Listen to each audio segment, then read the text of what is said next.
Okay, still on quadratics, factoring quadratics by completing the square. I have here a different problem, which is 2x squared plus 6x negative 8, where as you can see, it is in its standard form. And taking the value of a, it's equal to 2.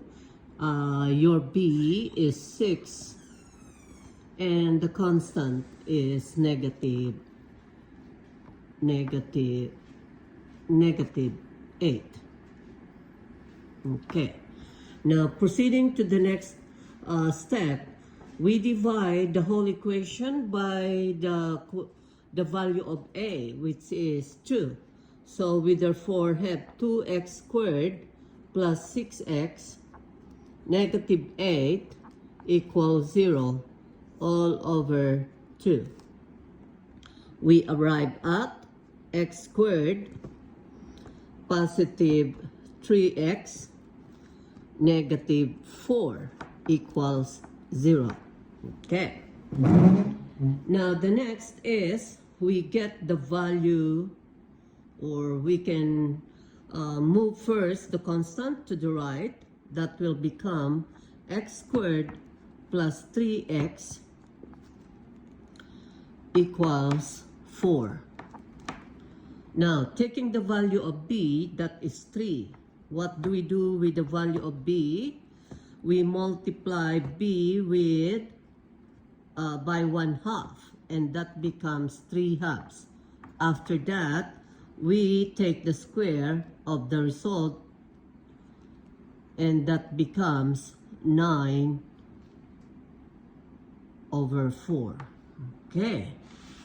So, moving forward, now we get the result 9 over 4. We add that to the last equation on both sides. So we have x squared plus 3x plus 9 over 4 equals 4 plus 9 over 4. Okay. Now, this trinomial on the left side is already a perfect square trinomial. And to get the factors of that, we have the square root of the first term, x, and copy the sign of the middle term, and extract the square root of the third term. That becomes 3/2. Okay, and that is the square of these binomials. Okay, simplifying the right side, that is 4 times 4, 16 plus 9 is 25 over 4. Now, since we have square here in our binomial, we extract the square root.